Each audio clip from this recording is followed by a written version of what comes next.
বহির্বিশ্বের কাছে বছরের পর বছর ধরে এক নিষিদ্ধ বিস্ময়ের নাম তিব্বত। হাজার হাজার কিলোমিটার চলে যাওয়া ঊষর রুক্ষ পাথুরে ভূমি আর পৃথিবীর উচ্চতম পর্বত শৃঙ্গগুলোকে বুকে ধরা বরফগলা রূপালী নদীর সমন্বয়ে গঠিত বিস্ময় ভূমি এই তিব্বত। সাধারণ জ্ঞানের বইয়ে নিষিদ্ধ দেশ তিব্বত আর নিষিদ্ধ নগরী তিব্বতের রাজধানী লাসার কথা পড়েনি এমন কেউ নেই। কেন তিব্বতকে নিষিদ্ধ দেশ বলা হয়? কি এমন গাঢ় রহস্যের কুয়াশায় ঢাকা তিব্বতের অবয়ব? অবাক করা জাদুময় রহস্যমণ্ডিত ভূখণ্ড তিব্বতের নানা দিক নিয়েই এই ভিডিও।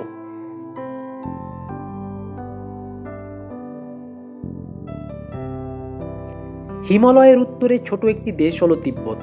1912 খ্রিস্টাব্দে ত্রয়োদশ দলাই লামা কর্তৃক প্রবর্তিত গণচীনের একটি স্বশাসিত অঞ্চল তিব্বত। মধ্য এশিয়ায় অবস্থিত এই অঞ্চলটি তিব্বতীয় জনগোষ্ঠীর আবাসস্থল। তিব্বত তার বুকে মাথা উঁচু করে দাঁড়ানো মালভূমিগুলির জন্য জগৎ বিখ্যাত। এখানকার মালভূমির গড় উচ্চতা 16,000 ফুট, যার কারণে এই অঞ্চলকে পৃথিবীর ছাদও বলা হয়। তবে এখানকার অনেক তিব্বতীয় এই অঞ্চলকে গণচীনের অংশ মানতে রাজি নয়। 1959 সালে গণচীনের বিরুদ্ধে তিব্বতীদের স্বাধিকার আন্দোলন ব্যর্থ হয়। তখন দলাই লামার নেতৃত্বে অসংখ্য তিব্বতী ভারত সরকারের আশ্রয় গ্রহণপূর্বক হিমাচল প্রদেশের ধর্মশালায় বসবাস শুরু করেন। সেখানে স্বাধীন তিব্বতের নির্বাসিত সরকার প্রতিষ্ঠিত হয়।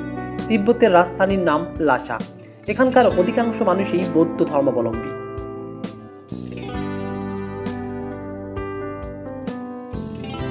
চির তুষারে ঢাকা তিব্বত পৃথিবীর উচ্চতম স্থানও বটে। সেই প্রাচীনকাল থেকেই তিব্বতকে ঘিরে প্রচলিত রয়েছে অনেক রহস্য। তিব্বতের রাজধানী লাসা বিশ্বব্যাপী নিষিদ্ধ নগরী হিসাবে পরিচিত ছিল। সেখানে বহির্বিশ্বের লোকেরা কোনো প্রবেশাধিকার ছিল না। দেশটি পৃথিবীর অন্যান্য সব অঞ্চল থেকে একেবারেই বিচ্ছিন্ন ছিল। লাসা নগরীর বিখ্যাত পোতালা প্রাসাদের ছবি প্রথমবারের মতো নজরে আসে 1904 সালে। আমেরিকার বিখ্যাত ন্যাশনাল জিওগ্রাফিক পত্রিকায় এই ছবি ছাপা হওয়ার আগ পর্যন্ত কোনো সভ্য মানুষ এই বিশাল প্রাসাদের ছবি দেখেনি। তিব্বতের চতুর্দিকে বিচ্ছিন্নভাবে ছড়িয়ে ছিটিয়ে আছে অসংখ্য পাহাড়ি গুম্ফা। সেই পাহাড়ি গুম্ফাগুলিতে বাস করে বৌদ্ধ পুরোহিত লামারা। গুম্ফাগুলো নিয়েও রহস্য আর জল্পনা কল্পনার কোনো শেষ নেই। বাইরের পৃথিবী তিব্বত যেন চেনা পৃথিবীর এক অচেনা অধ্যায়। এই জায়গাটা নিয়ে মানুষের মধ্যে বিচিত্র সব ধারণা, রহস্য ঘেরা তিব্বত নিয়ে পৃথিবীর মানুষের এই কৌতূহলের শেষ নেই। সত্যি কি আছে এই নিষিদ্ধ দেশটায়?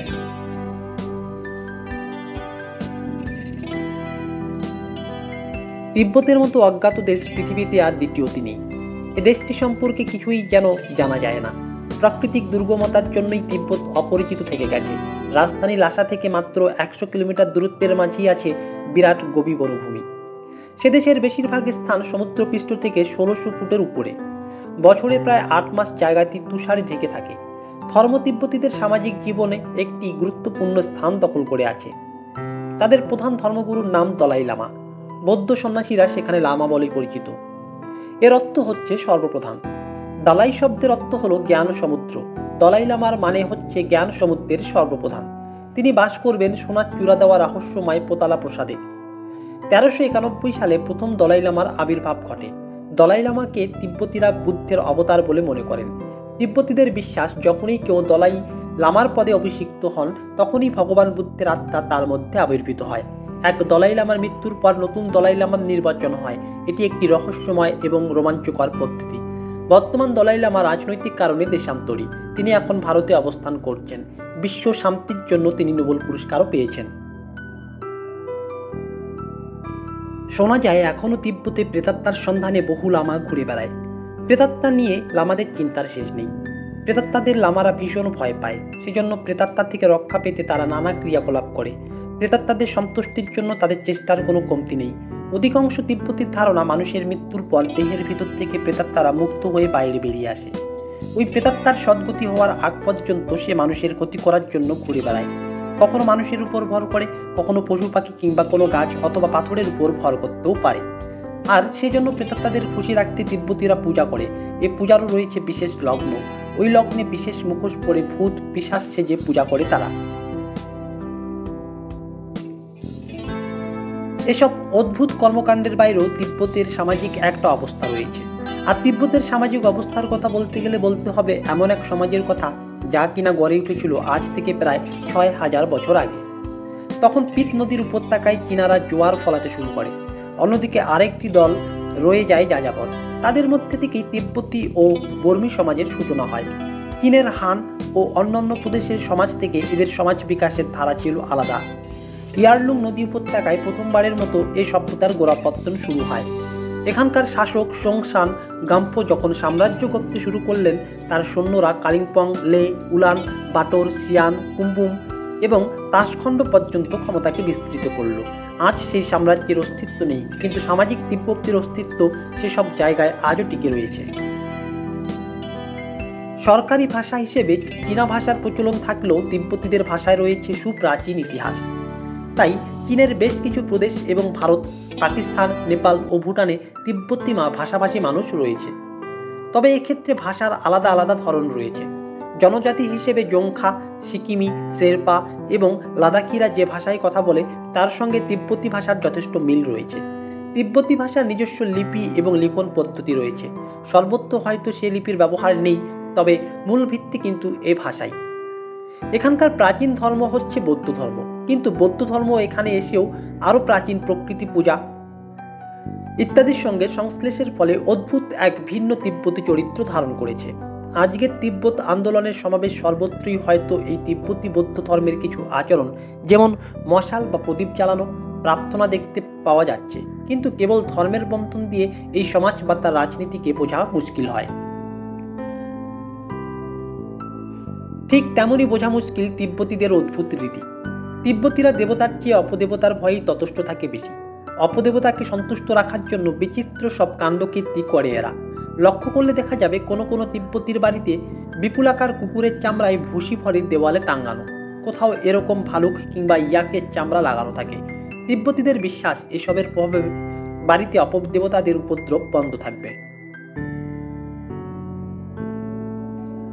মজার ব্যাপার হলো তিব্বতীরা নাকি উকুন খায়।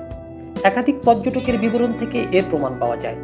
বছর 50 আগে এক পর্যটক সেই নিষিদ্ধ দেশে গিয়ে এ দৃশ্য দেখে লিখেছিলেন, তিব্বতীরা সহজে স্নান করতে চায় না। শুকনো থাকার মধ্যে তাদের একরকম স্বাচ্ছন্দ্য রয়েছে, তবে সেজন্য তাদের ভোগান্তিরও শেষ নেই। এক্ষেত্রে অনেকের দেহেই উকুন বাসা বাঁধে। মেয়েদের পরনে থাকে গরম কাপড়ের ছুপা, উপরে চাপানো থাকে রেশম, এন্ডি অথবা মুগার রঙিন জ্যাকেট, সেই সঙ্গে থাকে সুতির ঘাগরা। পোশাকের যে অংশ গায়ের সঙ্গে সেটে থাকে, উকুন সেখানেই বাসা বাঁধে।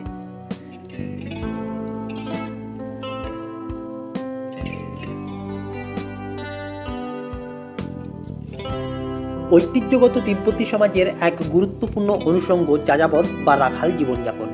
ভেড়া, ছাগল, ইয়াক ও ঘোড়া পালন তাদের প্রধান জীবিকা। শুধু চীনের তিব্বত স্বশাসিত অঞ্চলের মোট জনসংখ্যার 24% এই যাযাবর রাখাল সম্প্রদায়। এরা কখনো চাষাবাদের কাজ করে না। মোট ভূমির 69% এলাকা চারণ বা তৃণভূমি। কৃষি জমি আয়তনে বেশ কম। এখন তার ফলন বাড়লেও এলাকা পাড়ার সুযোগ নেই। প্রাকৃতিক ও পরিবেশগত কারণে চারণভূমিকে চাষের উপযোগী করে তোলার কোনো চেষ্টা আজও তারা করেনি। জমিতে বার্লি, গম, রাই, আলু এবং কিছু বিশেষ ধরনের ফল ও সবজি ফলানো হয়। রোমস চমড়ি গরু তিব্বতীদের কাছে সবথেকে প্রয়োজনীয় জন্তু। এগুলো ছাড়া তিব্বতীদের জীবন যেন অচল। এদের সারা শরীর পশমে ঢাকা থাকে। দুর্গম পাহাড়ি অঞ্চল এদের দিয়ে মাল বহন করা হয়। তিব্বতে বেশ বড় বড় কুকুর রয়েছে। শীতকালে সেখানকার কুকুরের গায়ে বড় বড় লোম জন্মায়, যার জন্য ওদের ঠান্ডা লাগে না। গ্রীষ্মে সেগুলো আবার ঝরে পড়ে। চীনা ঐতিহ্যের সঙ্গে মিল রেখে তিব্বতীরাও ভীষণ চাপ্রিয়। তাদের বিশেষ চায়ে মেশানো হয় মাখন এবং লবণ। তবে তিব্বতীদের প্রধান খাবার হলো চম্বা। গম এবং যবকে ভেজে মিশিয়ে নিয়ে চম্বা তৈরি করে, আর চম্বা তারা লবণ ও মাখন মিশিয়ে খায়। তিব্বতীদের সবচেয়ে ব্যতিক্রমী আচার হলো মৃতদেহের সৎকার। এদের মৃতদেহ সৎকার পদ্ধতি খুব অদ্ভুত। কোনো তিব্বতে যদি মারা যায়, তবে ওই মৃতদেহ কাউকে ছুঁতে দেওয়া হয় না। ঘরের এক কোণে মৃতদেহটি বসিয়ে চাদর অথবা পরিষ্কার কাপড় দিয়ে ঢেকে রাখা হয়। মৃতদেহের ঠিক পাশেই জ্বালিয়ে রাখা হয় 5টি প্রদীপ। তারপর পুরোহিত পোবোলামাকে ডাকা হয়। পোবোলামা একাই ঘরে ঢুকে এবং ঘরের দরজা জানলা সব বন্ধ করে দেওয়া হয়। এরপর পোবো মন্ত্র পড়ে শরীর থেকে আত্মাকে বের করার চেষ্টা করে। প্রথমে মৃতদেহের মাথা থেকে 3-4 গোছা চুল টেনে উপরে আনে। তারপর পাথরের ছুরি দিয়ে মৃতদেহের কপালে খানিকটা কেটে প্রেতাত্মা বের করার রাস্তা করে দেওয়া হয়। শব্দ নিয়ে যাওয়ার সময় লামা ডম্বুরু বাজাতে বাজাতে চলে। শবদেহকে নিয়ে রাখে একটা বড় পাথরের টুকরের উপর। ঘাতক একটি মন্ত্র পড়তে পড়তে মৃতদেহের শরীরে বেশ কয়েকটি দাগ কাটে। দাগ কাটার পর একটি ধারালো অস্ত্র দিয়ে সেই দাগ ধরে ধরে মৃতদেহকে টুকরো টুকরো করে কেটে ফেলা হয়। তারপর পশু পাখি দিয়ে খাওয়ানো হয়।